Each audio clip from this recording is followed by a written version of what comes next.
Welcome to the Therapist Thrival Guide. My name is Miranda Barker. I'm a licensed clinical social worker, and I'm here with my co-host, Dr. Lucas Volini, LMFT. Happy to be here. Happy to have you here. Thanks, Miranda. And we have Laura back with us today. Laura was on one of our episodes back in May when we were talking about maternal mental health. We talked about postpartum depression. We talked about miscarriage and infant loss. And so I'll put the link to those episodes in the description. But it's November, and so we are continuing our conversation on men's mental health. And so back when you and I were talking about maternal mental health, you told me that men's mental health and specifically postpartum depression in men is something that you're really passionate about and talking about. And so, of course, we had to have you back to talk more about this. Happy to be here. Yeah, and your experiences are so important to hear about, especially just in like understanding these diagnoses more and like breaking some of the stigma around this, specifically around men's mental health too. So that's very important and near and dear to my heart. So yes. Yeah. So I'm really excited to kind of just dive into this conversation. I'm hoping that a lot of this conversation can be kind of centered around that stigma, and we can talk about kind of what's normal as our like resident man in here and a dad. I'm technically an almost man. Oh, please, but I won't get into that for now. I think just even talking about your experience will be helpful, and talking about what's normal, you know, what's beyond the realm of normal, because that's always what we want to be kind of focused on clinically. And then kind of talking about what the path is if you're experiencing postpartum depression and you're a man, or if you're a woman, and we can even talk too about like just treatment options too. But so let's dive into kind of where do you want to start? Do we want to start with your story? Do we want to start with like kind of just general baby blues? What do you guys think? Or maybe just by, you're back here. And well, one, we don't tell everybody this, but everybody's first time on Thrival is technically an interview. Yeah. For whether or not there's going to be a second third time it's true. on Thrival. I made the cut. Yeah. And so even walking into this episode today, I wasn't fully aware of the focus, which is typical. Wait a second, what? Well, usually tell me like what we're going to talk about today. Yeah, as usually I'm setting up the cameras. Well, usually we'll talk about like, okay, this is the general theme. Yeah. And so you knew that we were going to be talking about men's mental health this month. Well, I knew we were talking about postpartum this morning though, and I didn't tie it to men's mental health. Got it. And you were just like, we're going to do another episode on postpartum That's depression. literally what I thought at 9 a.m. the morning after a 3-day conference. Yeah. But when... with Miranda being 36 weeks pregnant, Miranda really wants to talk about this more. But I showed up. You did. I'm glad you're here. But to just see you light up when it came to like the male aspect of this, and the partner, and to look at it in its complete context, look at it systemically and relationally, especially because when it comes to the man's role in this and the male experience of this, nobody really talks about it, and that's a big part of the problem. Because, although we're seeing a lot of shifts in what fatherhood means, and that's something we were talking about before we started, was just some of the data coming out on millennial fathers and the distinctions between how they're fathering relative to how they were fathered. Yep. It's pretty significant. It's a significant shift.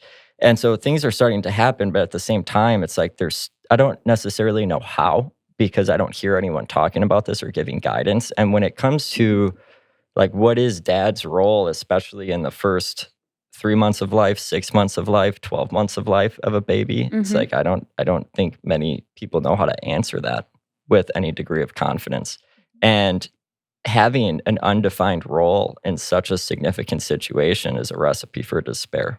Well, I think that though fatherhood in general just has historically been undervalued, and like the role in a kid's life, whether it's a biological dad, whether it's a stand-in father, whether it's just like a person that is in the kid's life. It's just like that role is so significant to a child. And I think that we're seeing more research. We're seeing how when there are healthy males in kids' lives, then it's going to impact them in a positive way. And so all of this to say, Laura, tell us, why do you light up with this conversation or with this topic? I think honestly because, my husband's very special to me. And I have a lot of very great men in my life. I have 4 brothers. My father, who went through losing his wife, losing grandchildren, losing significant people in his life, and all of everything that they went through. And there's always this stigma around, well, you're not allowed to talk about it. Mm. You're not allowed to talk about it. You're not allowed to seek help. You're not allowed to have anybody grieve with you. You're not allowed feelings. Or have feelings. Yeah. Yeah. And then to see, my husband does suffer from depression. And so to see him going through stuff, and he'll sit there and tell you, he's like, I have the greatest life. I have the best partner. I have the best children. I have the best anything I could ask for. So why am I depressed? But he doesn't seek therapy. He doesn't go ask for help. And though it is a personal choice for everyone, he has his reasons as to why. And every other man that I know has their reasons as to why. But most of them start with, well, I don't want to look weak. Mm-hmm. I don't want to look weak. Like, what is some random person going to tell me that I don't already know about myself? No one's going to be able to help me. No one can help me. And that hurts. That hurts to watch. And it sucks. Well, and with this topic too, I think men often think like, well, I'm not the one that went through all these body changes. I'm not the one that's breastfeeding or having to do with some of these things. And so I think that adds to I should be able to deal with this. Because that's the message that they hear from other people. Mm-hmm. If they should try to step out and share anything, they're immediately shot down, or at least from what I've heard and seen from people that I know, are immediately shot down because they are told, well, you didn't carry the baby for 9 months. You're not the one waking up at all hours of the day having a baby latched to your boob. You're not the one. And it's like a way to invalidate. Well, and let's just like stop right there and say, like, we know that this isn't true. We know that men experience postpartum depression. We know that men experience post-adoption depression. We know that there's a normal grieving process. We know there's there's normal baby blues. Like, we know that this exists. And so whether it's a same-sex couple and they're experiencing postpartum depression, I mean, like, this is something that happens and is real. And I think that we, as a greater society, as a culture, we will say like, oh yeah, postpartum depression is real. Like, in women or something. Like, we'll say like, yeah, that's valid. Which is relatively new. True. Yep. Yeah, that's true. And which is crazy to me. I mean, it's like, well, you could put it on the same level as people assume that only women can get breast cancer. Yep. That's not a true great either. point. Yeah. So many people see mental health as this different thing from medical health when really it should be one and the same. Or at least on the same line of... It is the same. It's the same thing. Yeah. It's health. It's health. Yeah. I mean, I think that the research shows that like 1 out of 10 men deal with postpartum depression. And that number goes up higher when they have a partner that's also experiencing postpartum depression. That number is higher if the man has experienced depression in general or has like a family history of depression. But specifically when we talk about postpartum depression, we're talking about like depression, like the onset of depression in the postpartum period. Yeah. And so the adjustment, and maybe that's an easier way to look at it, is how men adjust to a new life, coming into the home. And all data on men's mental health is significantly underreported, because what the research also shows is men are significantly inhibited in their ability to identify mental health struggles. And so because they don't know they're less likely to know how to recognize it and to then verbalize it and express it congruently. Do you think they really underreport on these surveys? Oh yeah. It's harder for them to recognize it? Yes, and especially because mental health, like anxiety, depression, it's so embodied. They just attribute it to some sort of physical strain, or something that is physically wrong with their body. And that's why when men have panic attacks, like they literally think they're Having a heart dying. attack. They're having a heart attack and dying Yeah. because that's the only way for them to make sense of it, or the easiest way for them to make sense of it. To me, so it seems like maybe an easy way for men to make sense of postpartum depression is for us to say, it's like, yes, this is a mental health disorder, but there are so many physical things that are happening during, like, to you, even as a partner or as someone like a new dad, whether it be sleep deprivation or just like not seeing your friends anymore, or, like all of these different things that happen when a new baby joins your family or when a new child joins your family. And like, those are physical aspects, physical things that have a huge effect on your mental health and your mental well-being. Oh, yeah. And so, I mean, and if you're addressing this with men clinically, just leave all the postpartum language out of it. Leave depression out of it. What just would you say? What do you mean? Well, I assume there's a problem, or I assume there's been a difficulty adjusting, and I just start from there. Yeah. So it's like, how are you adjusting? It's like you have this new baby in your life. Do you have any idea what you're doing? So maybe even just starting from a place of like, this is an adjustment. Like, this is something that you have never done before. Maybe you have done before. And this is something that is not, like, it's not intuitive. This is not something that you should just know. That's a huge It's not even intuitive point. For women all the time. Like, well, I mean, it's just different, and maybe even to, like, whenever we talk about men's mental health, it's difficult for me to not put it within its historical context, because we've been on this planet for a very long time. And there are some powerful evolutionary epigenetic patterns that reflect the demands of society. And quite frankly, up until Vietnam, men's primary role in society was war. To go out and to kill or be killed.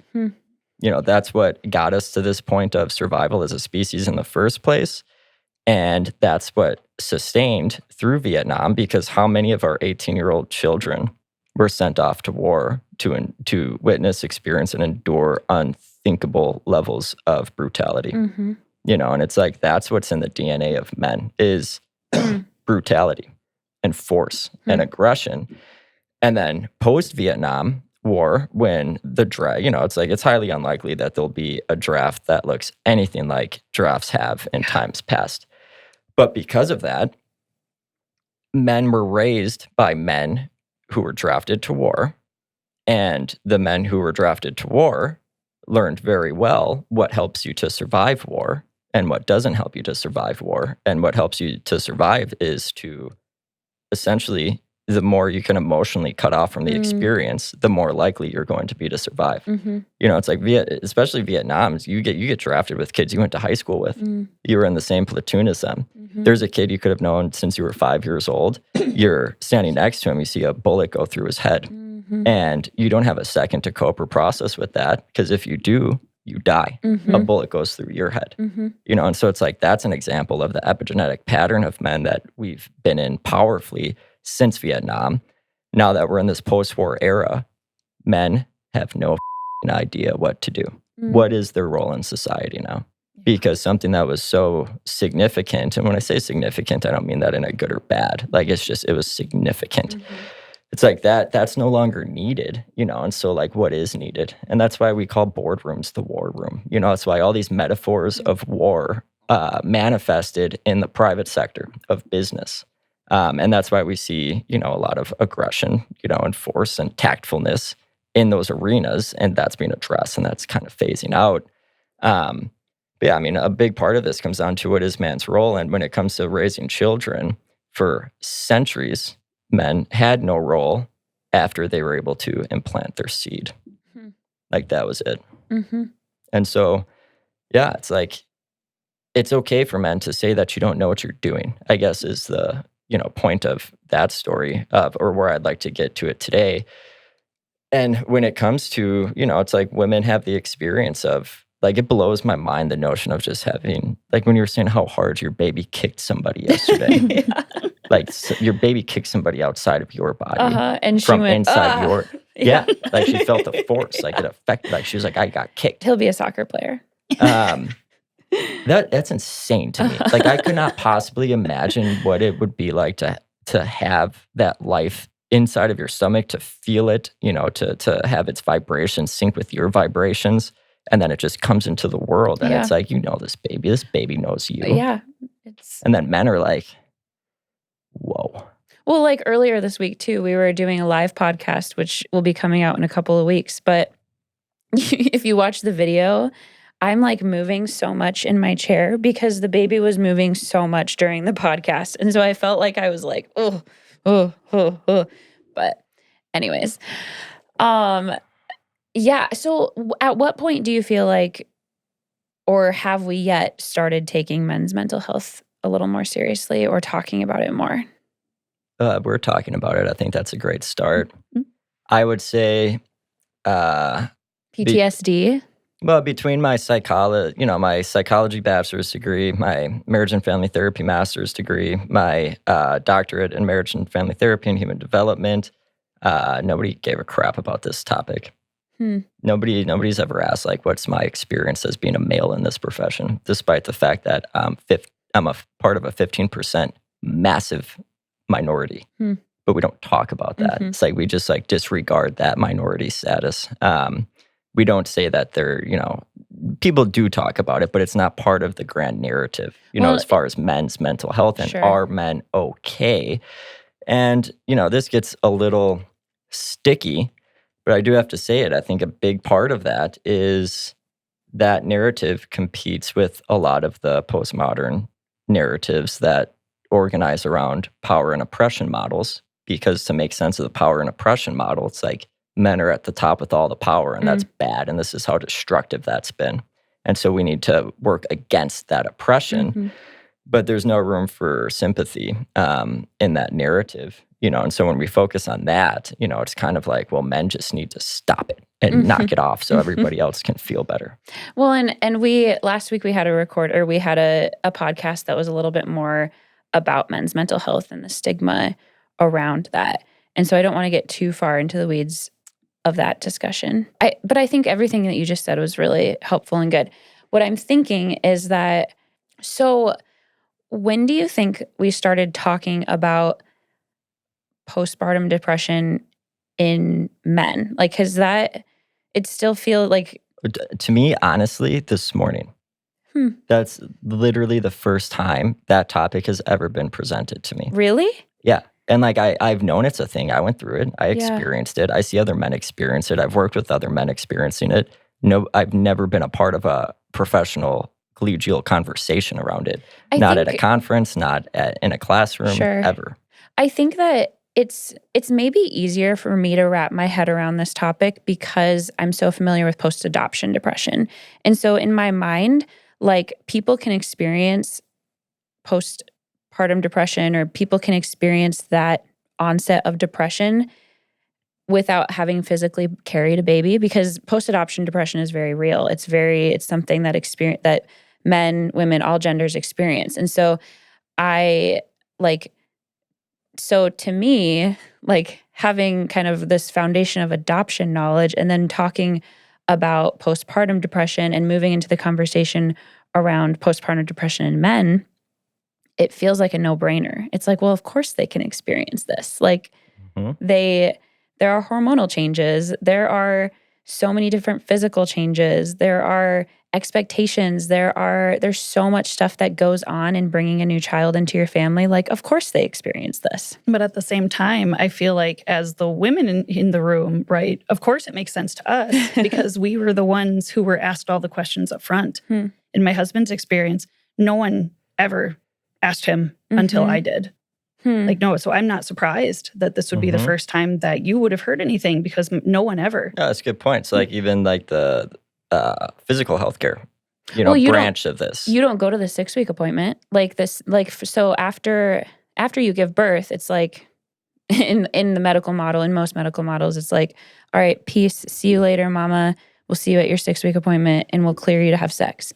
You know what I mean? And like, I wonder what the compliance rate is on that. I have no idea. But like, she goes to the 6-week appointment. I guess I don't really think that men probably go to that appointment? Probably not, right? They're not invited. It doesn't sound like. It doesn't, like, well, I don't know why. It's not for them. Well, I think, like, if I'm thinking about, my husband goes to all of the doctor's appointment for the baby and for our daughter, but it's like, why would he go to the appointment for, like, the 6-week appointment? But that 6-week appointment is so crucial for identifying postpartum depression in women.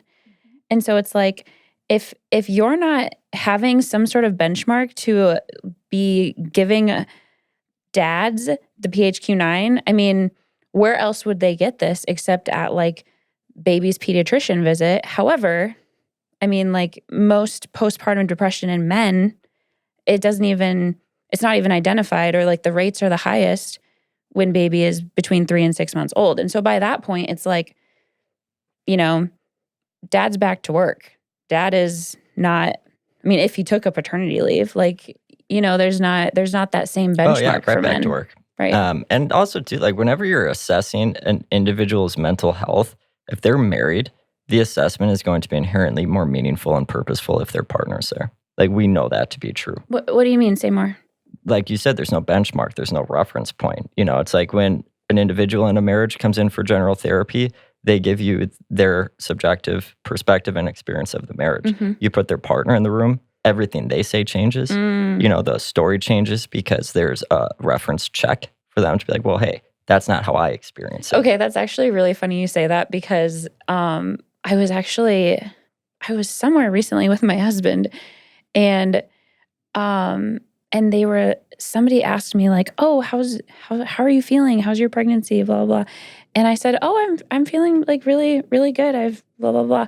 And my husband is like, you have the worst heartburn I've ever heard of anyone. Like, and he, like, called me out, and I was like, I mean, I guess that's true. But I think that isn't a real life experience of what you just talked about, where it's like, yeah, my and that husband's story like, started what? with, like, oh, what do you mean? Yeah. That just happened to me. Yeah, that just happened to me. But yeah, I mean, that would be an ideal time to also, like, to check in with the marriage. It's like, how are the parents adjusting? How are you doing as a couple adjusting to this new life? And maybe we'll get there faster. But again, like, it's these, we've just started to do a better job with women's postpartum, you know, and really emphasizing that and building it into the medical model.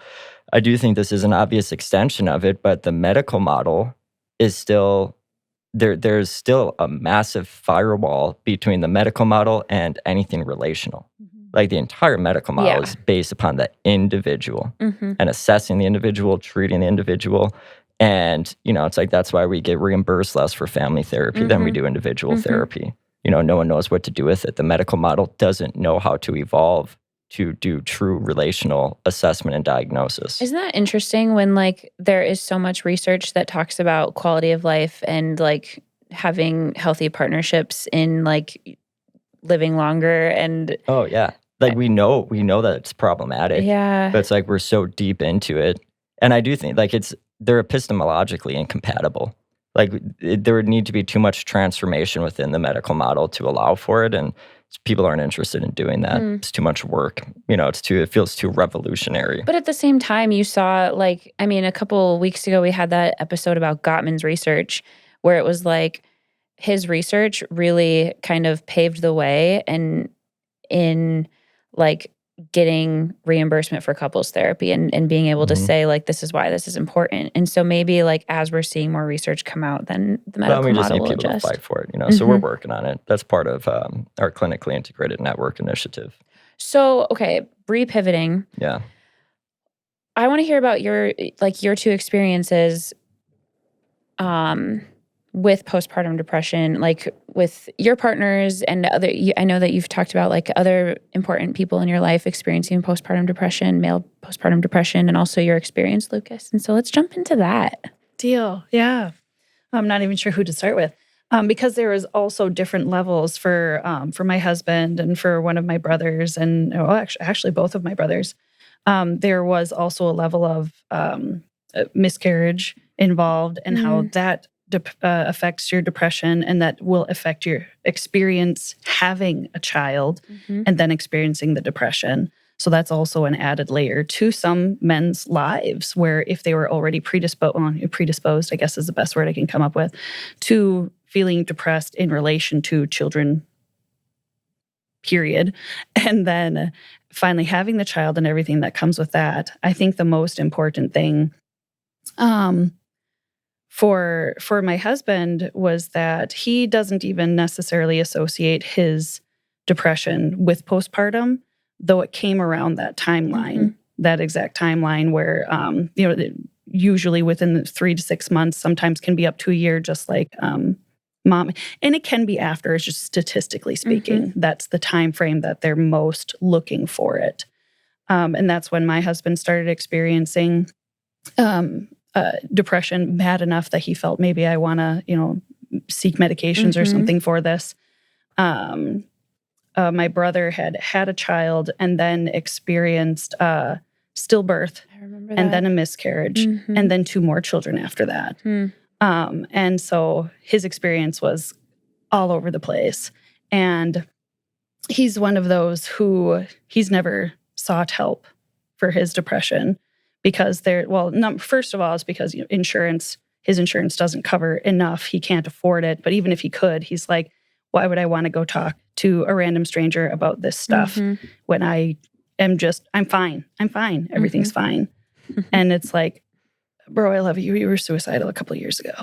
Like you were not fine. Like, yeah, but I'm still alive. So I'm fine. Yeah. And it hurts to watch that when it's like, but there are things available. There are places you can go for help. Man, my insurance won't cover it. I'm fine. Yeah.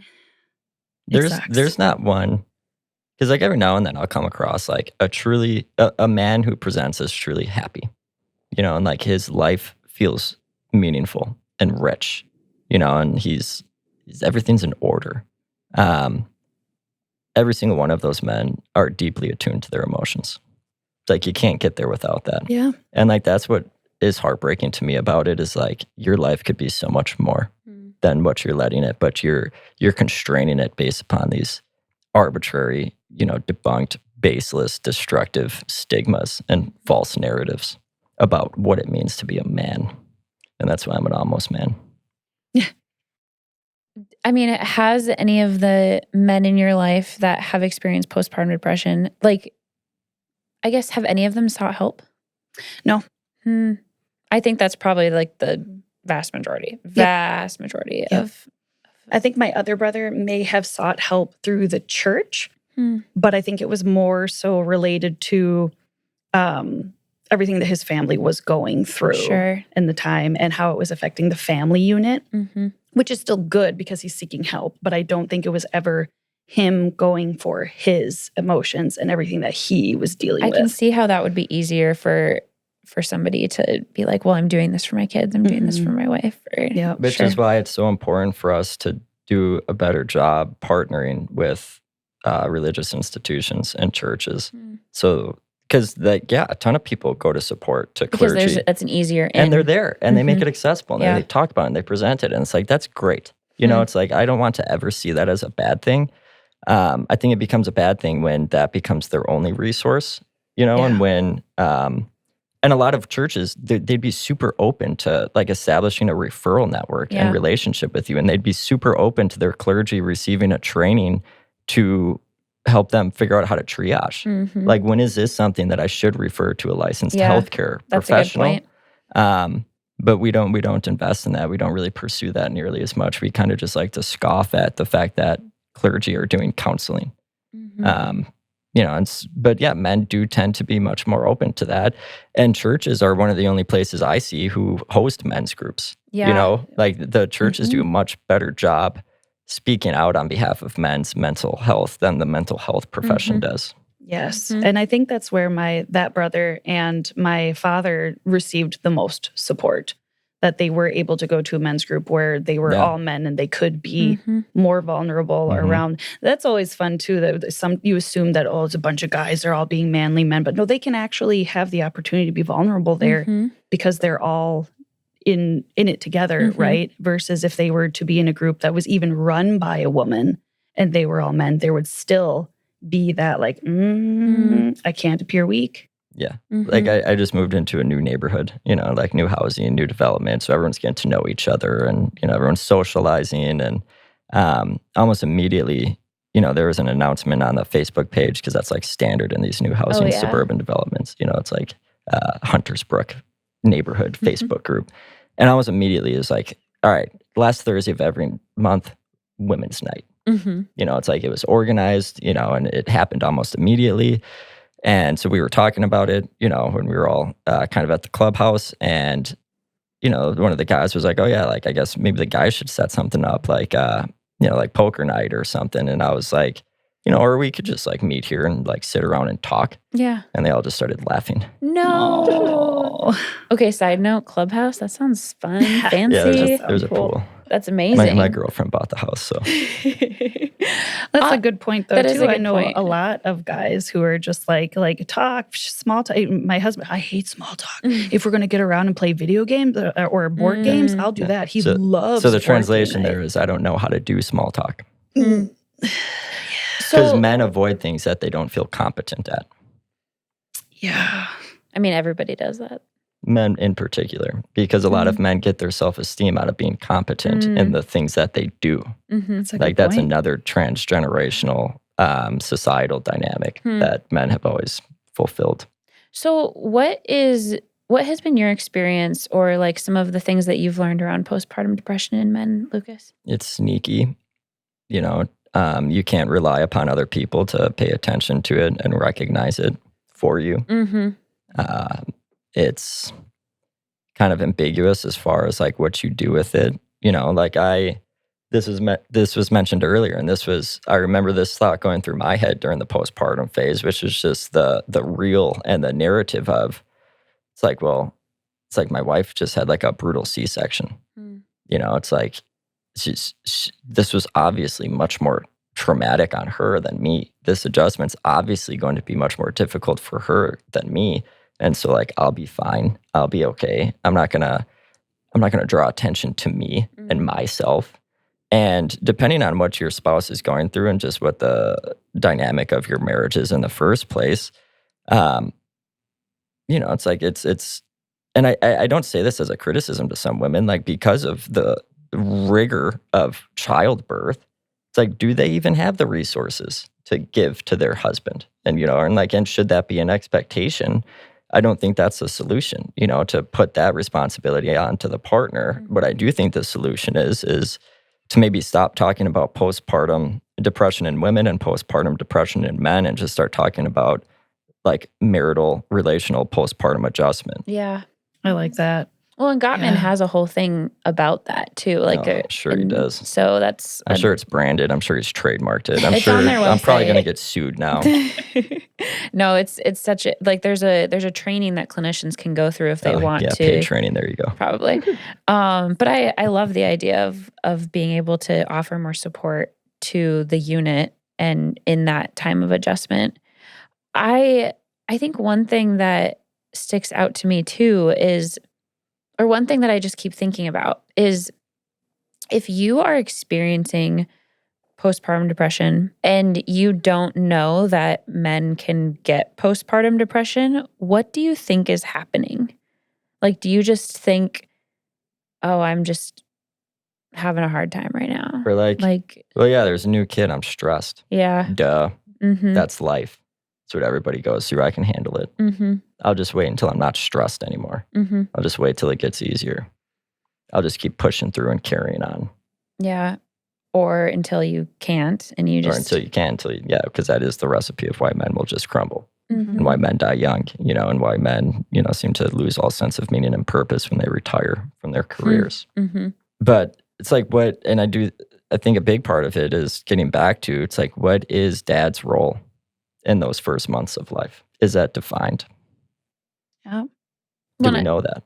I mean, I think that there's so much role within the partnership of like, this is what I might need. This is how I need support. This is how, you can be helping with the baby. I think that's why a lot of people who choose to breastfeed might also choose to pump or do something so that dad can also help, or, so I think that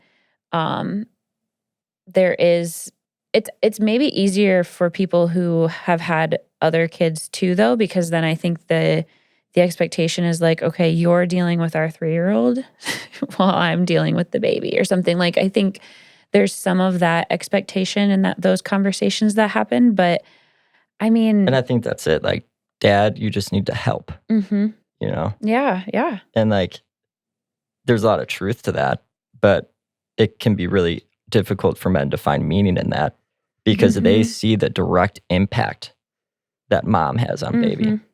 They see the relationship, the connection, the attachment, the attunement that mom has with baby. Yes. And it's like, well, I guess I should just help. But like, what does that mean? You know, and I think like that's the conversation that we need to have is there's an incredible amount of meaning in helping. You just need to be able to identify and recognize it and look at it that way. Because honestly, like when it comes to the first 3 months of life, if like outside of when it comes to like the direct impact of the dad on the baby, you know, like tummy time's good, skin to skin is good, and you can start to build the foundation, you know, of attachment and security. But baby really needs mom, you know, and so we can't look at like, what's my role to this baby right now in this very moment or like in this particular phase. It's like expand it to what's my role in raising this child to be a fully developed human, you know, that has all of the internal resources and securities that they need. And then to be able to divide that into like the different phases of their development. And it's like right now, if I'm just helping, you know, it's like, it's not that I'm just helping. It's that I'm doing my role in helping this family and this partnership get, you know, succeed at this phase of this child's development, knowing that when we enter the next phase, roles are going to change. You know, there are going to be different expectations for me. Like I would say it took until my kids were like more functional. You know, like they could run around, you know, they could stumble around, especially when they started talking. Yeah, it's like then it everything felt much more easier as far as how I can go about having a direct connection and relationship with this kiddo.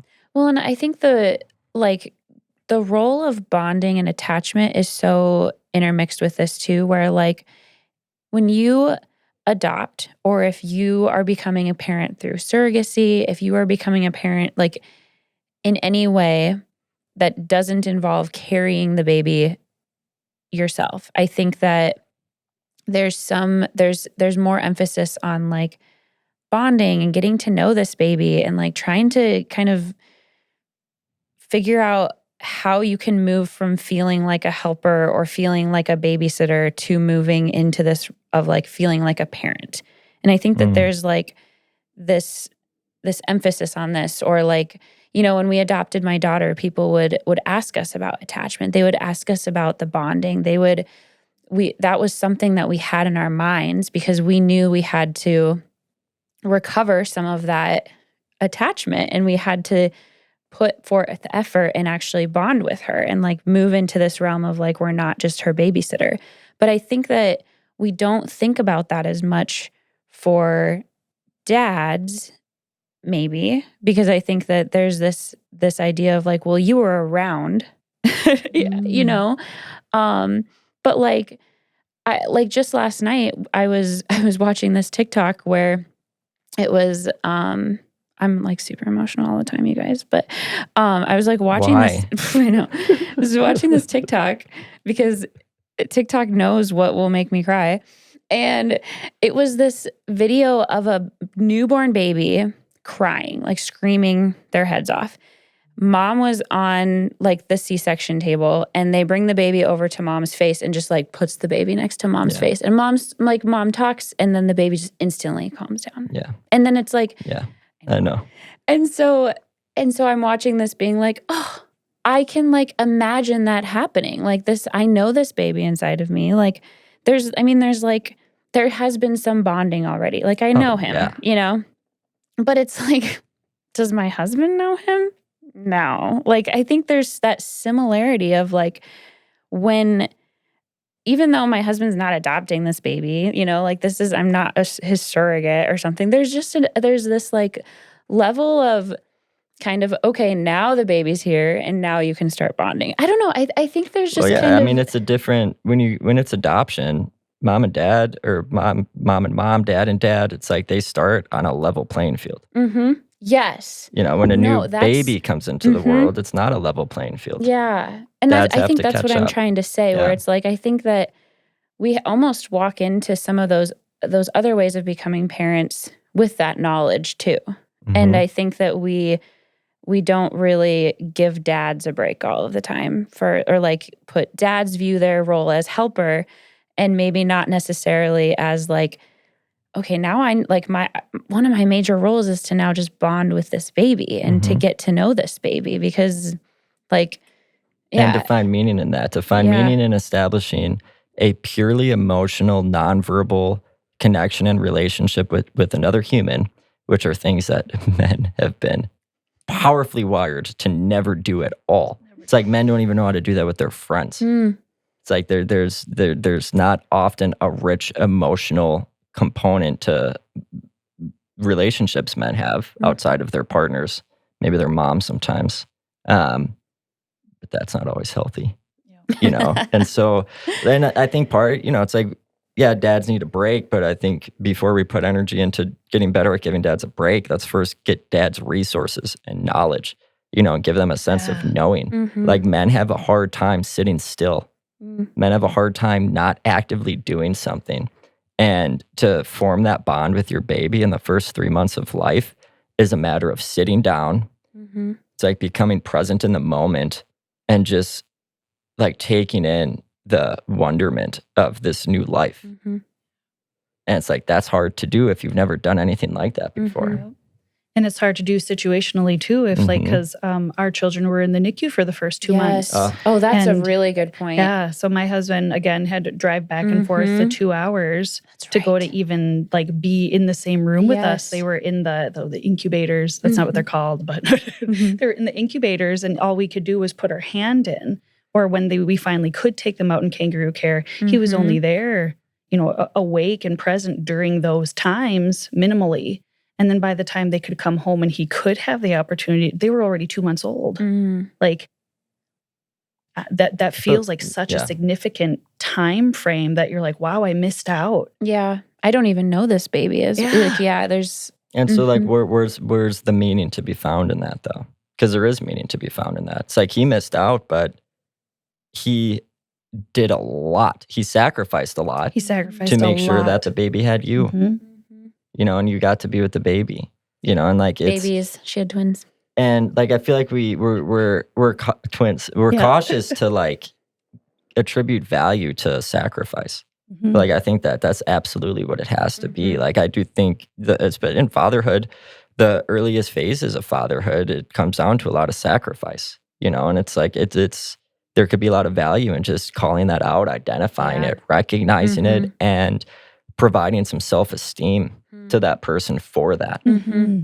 Because I think part of the problem is that, a significant thing to think about is that it's almost expected of the dad. Like, again, mom's carried for 9 months, mom's going through all this work. Dad, you should be doing that. You should be sacrificing. You are the only breadwinner now. You have to do this. And so then it just becomes part of our societal norm. Yeah. And then they're like, oh, well, this is nothing special. This is how I should feel right now. Oh, yeah, because the narrative is you're expected to do that because mom has the hard job. Which is true, And so it's like there's a lot of ambiguity and nuance here. But like what's problematic is just that very notion of who has the harder job right now. It's like that's the problematic perspective on the situation in the first place. Who deserves to have postpartum depression? Yeah, who's earned it? Who wins? You're supposed to be a team. You're supposed to be this partnership. And yet society has found a way to weasel its way in. Yeah. Oh, man. That's powerful. Oh, we're cracking some codes here, people.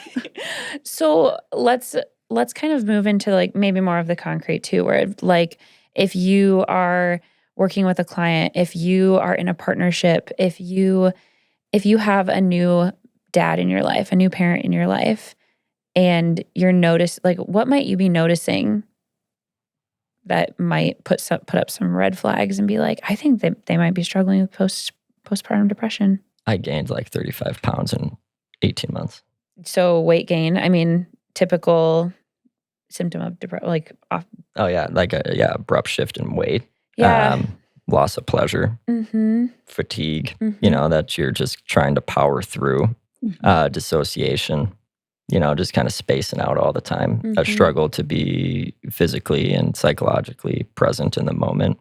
I think dads who I have known that have struggled with postpartum depression too are ones that like seem to be getting really overwhelmed. Like they don't they don't really know what to do with the baby. They feel kind of hopeless, and so then they're just like, oh, I don't know what to do.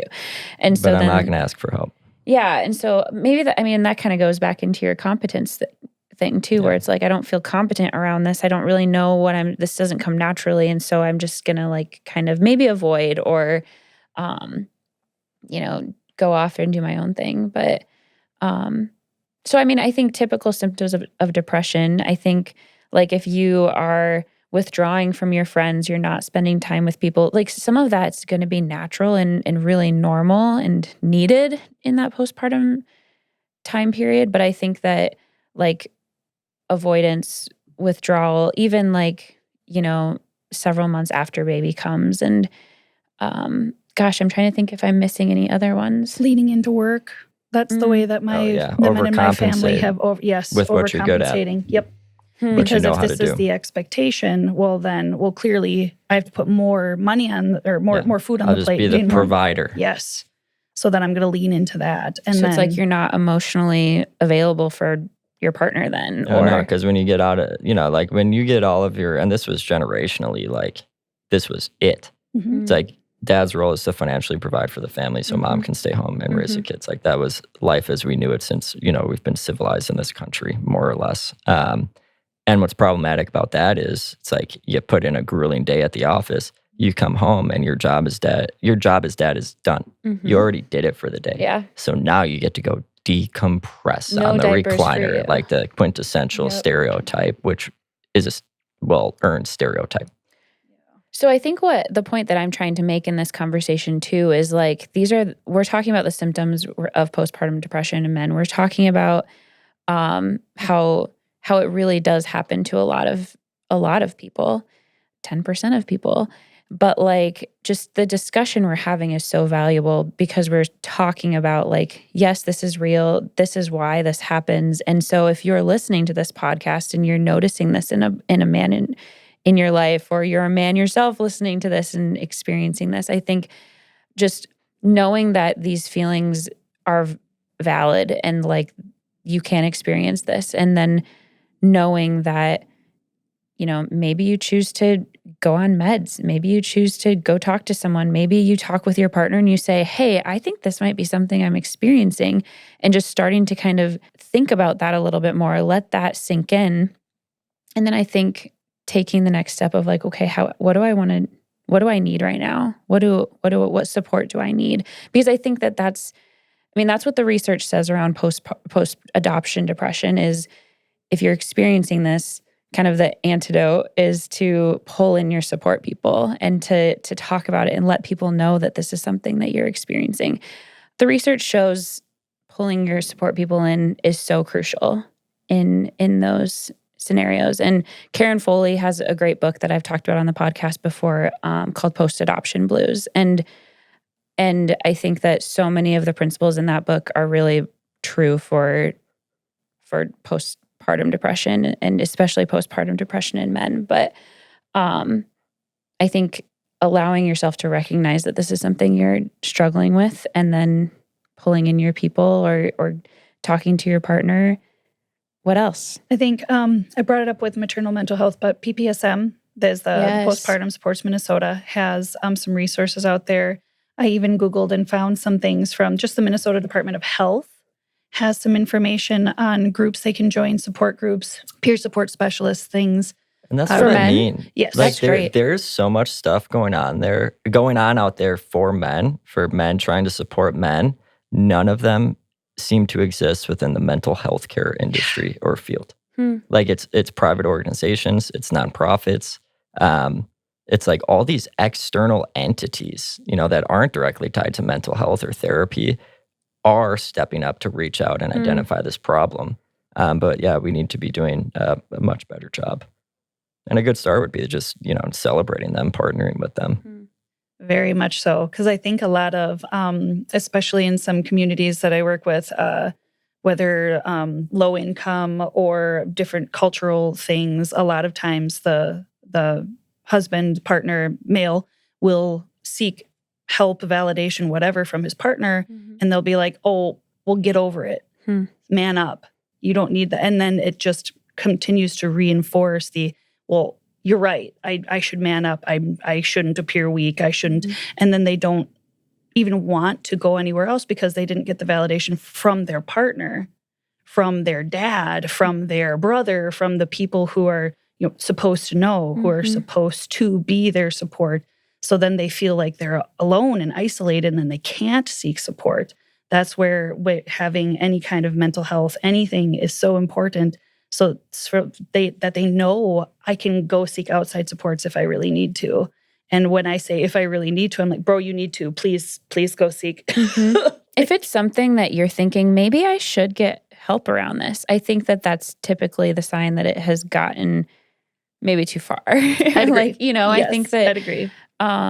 If you think that you could possibly benefit from support, please seek it. Yeah. Get over this I don't want to appear weak thing. It's so stupid. Like, there's no rational art. Like, just anytime you hear a man say that, just say, like, what does that mean? Because I guarantee you, men who say that, if you ask them that question, that'll be the first moment they've ever actually contemplated what it actually means when they say that. But it's like, there's this line in Dave, which is a show about Lil Dicky, which I love. It's a brilliant show. I know exactly what you're talking about. What line? No, but keep going. Oh, and so, like, it's his manager, who's a hilarious character, is one of his best friends. Someone walks into a room and they just see him standing in the middle of the room by himself, and they're like, oh, like, Mike, what are you doing in here? Like, are you okay? And he just like looks at me. He was like, yeah, I'm okay. I can sit quietly in a room by myself with my thoughts. I'm not a mental weakling. And I was like, yeah, like, that's it. It's like, that's what men should start getting their self-esteem from when it comes from, whether or not we want to be perceived as a weakling or weak. Whether or not it's you like can be alone with your mental thoughts. Strength. Yeah. And you can't develop mental strength without developing emotional strength and attunement to your emotions. And it's like, that's what a complete male is. That's what the fully evolved man is a man who's figured out a way to strengthen their masculinity and find greater benefit from all the positive things that come along with masculinity by integrating it with their emotional experience. It's like, then you're a complete man. Then you're unstoppable. And then your partner will love you so much more. And you'll have so much less conflict in your relationships. You'll live longer. You'll have a more meaningful life. And you'll still get to do all the things you want to do as a man. You'll still get to be a man. This has been such a good conversation. Thank you to the two of you for creating this platform, because I didn't ask for this. I didn't do this. You did this. I'm so glad we could talk about this. I think it's an important aspect of men's mental health, and I feel like we should be talking about this stigma and talking about these things more. And so I think this was really valuable, and I hope that people find some real meaning from this podcast. And look out for the men in your life, and talk with them about this. Talk with them about how they're doing, and check in with them, and make it okay for them to say that, I'm not doing that great right now, and validate that.